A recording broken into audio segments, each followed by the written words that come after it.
آج کے دور میں اخبار میں آج کا دن کیسا رہے گا، ستارے کیا کہتے ہیں، آپ کا یہ ہفتہ کیسا رہے گا، اس کے بارے میں فرمائیں۔ دیکھیے یہ ساری چیزیں وہ ہیں کہ جن کا تذکرہ ایک لفظ سے کیا جاتا ہے، یہ چونکہ متعلق ہے اور عملی معاملہ ہے، آج کی حدیث کے حوالے سے بھی اس میں یہ چیز آ جائے گی۔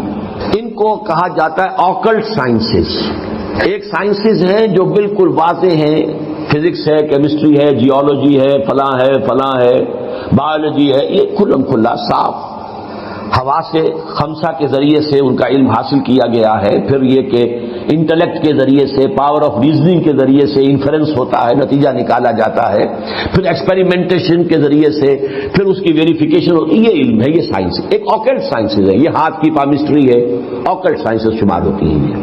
یہ سائنس نہیں ہے، لیکن یہ کہ یہ ایک طرح سے انہیں کہہ دیا گیا کہ ہاں ان میں بھی کچھ ہے، کوئی حقیقت ہے۔ اسی طرح نجوم، ستارہ شناسی ہے، آپ پیدا کب ہوئے تھے، وہ جو ہے سائنس آف نمبرز وغیرہ وغیرہ، ان سب کو ایک لفظ میں جمع کر لیجئے، آکلٹ سائنسز۔ دوسری بات یہ جان لیجئے ان میں کچھ نہ کچھ حقیقت ہے، اس لیے کہ اس کائنات کی جو تخلیق ہے جو اللہ نے کی ہے، یہ چیزیں آپس میں بڑی مربوط ہیں۔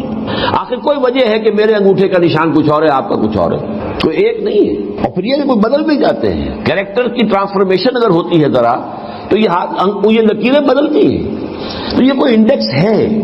اب دیکھیے جیسے میں اب آخری مثال دے دوں، سحر حق ہے، جادو ہو سکتا ہے، جادو ہے، حقیقت ہے جادو، لیکن جادو کرنا جائز نہیں ہے۔ ایک چیز کا ہونا اور شے ہے، اس کا جائز ہونا اور شے ہے۔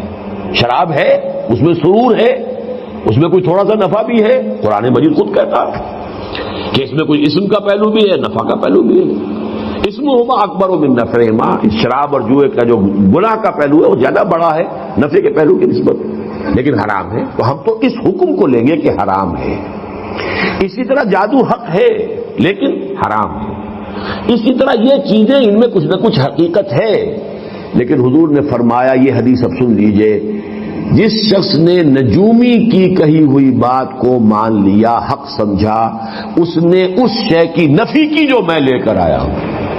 میں لے کر آیا ہوں قرآن، میں لے کر آیا ہوں ہدایت، میں لے کر آیا ہوں وہ احکام جو اللہ نے مجھے دیے ہیں تمہارے لیے، تم ان کے پیچھے لگو، ان کو اپنا امام بناؤ، انہی کو سمجھو، انہی کو دل میں جگہ دو، انہی کو دماغ میں بٹھاؤ، باقی یہ اشیاء جو ہے ان کی طرف توجہ نہ کرو۔ ورنہ ہمیں معلوم ہے قرآن مجید میں ہے، حضرت سلیمان کے ایک وزیر نے وہ کارنامہ کر دیا تھا کہ نہیں، ملکہ سبا کا تخت کہاں سے کہاں پہنچایا، چشم زدن میں، جبکہ عفریت من الجن نے بھی کہا تھا کہ جب تک یہ آج کا آپ کا یہ جو ہے برخاست نہیں ہوتا دربار، اس وقت تک تو میں لا سکتا ہوں، میں وہ ملکہ سبا کا بلقیس کا تخت لے آؤں گا اس سے پہلے کہ آج دربار برخاست ہو۔ لیکن جو ایک صاحب کتاب کا علم کو تھا، کوئی علم، کون سا علم تھا وہ علم قرآن کا حدیث کا تو نہیں، کوئی اور علم تھا، لیکن اس نے کیا کیا، من قبل ان یرتد الیک طرف، اس سے پہلے کہ آپ کی نگاہ جو ہے واپس آئے، میں لا دیتا ہوں، اور سامنے موجود تھا وہ۔ لیکن کیا یہ علم حضور نے ہمیں سکھایا؟ کیا صحابہ کو سکھایا؟ کیا ابو بکر کو یہ معجزے سکھائے؟ کیا حضرت عمر کو سکھائے؟ ماں تو یہ کہا بھائی اللہ کی راہ میں جاؤ، جنگ کرو، محنتیں کرو، جد و جہد کرو، کوشش کرو، اسی عالم واقعات کے مطابق جد و جہد کر کے کام کرنا ہے، یہ چیزیں نہیں سکھائی۔ تو انہی کے کھاتے میں رکھ لیجئے ان تمام چیزوں کو کہ یہ چیزیں بالکل حقیقت سے خالی نہیں ہیں، ان کے اندر کچھ حقیقت ہے۔ اور آج میں نے ابھی چونکہ اس موضوع پر ایک مذاکرہ حال ہی میں ہوا تھا گورنمنٹ کالج لاہور میں، اس میں ایک بہت بڑے جو ہمارے ہاں کے پامسٹ ہیں مسٹر ایم اے ملک، وہ بھی آئے ہوئے تھے، ان سے زندگی میں پہلی ملاقات وہاں ہوئی، اور اشفاق صاحب بھی تھے، اشفاق احمد تلقین شاہ صاحب، وہاں گفتگو ہوئی۔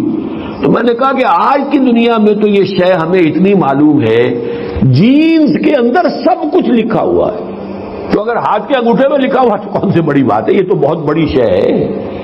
ہر سیل کے اندر جو اس کے اندر جو نیوکلیس کے اندر جینز ہیں، اس میں ہر شے موجود ہے، آپ کی پوری ہستی موجود ہے، آپ کا پورا وجود موجود ہے۔ تو بہت ہی چھوٹی سی شے میں ہے، یہ انگوٹھا ہو یا ہاتھ کا یہ پورا، میں تو بہت کچھ ہو سکتا ہے، لیکن ہمیں محمد رسول اللہ نے ان چیزوں کی طرف ترغیب نہیں دلائی۔ ہمیں رکھا ہے کتاب اللہ پڑھو اور سمجھو، میری سنت پر عمل کرو۔ اور جو دنیا میں جو مادی وسائل و ذرائع ہیں ان کو تسخیر کرو، انہیں استعمال کرو، توکل اللہ پر رکھتے ہوئے بھرپور اعدوا لہم ما استطعتم. یہ نہیں کہ بیٹھ کر تم اپنی وہ تپسیائیں کر کے روحانی قوت اتنی تیار کر لو کہ بس ایک پھونک مارو اور پوری کا پورا اس کا لشکر کفار ختم ہو جائے. That was not the way of Muhammad صلی اللہ علیہ وسلم. ورنہ وہ پھونک مارنے کی طاقت سب سے بڑھ کر تو حضور میں ہونی چاہیے تھی، لیکن نہیں.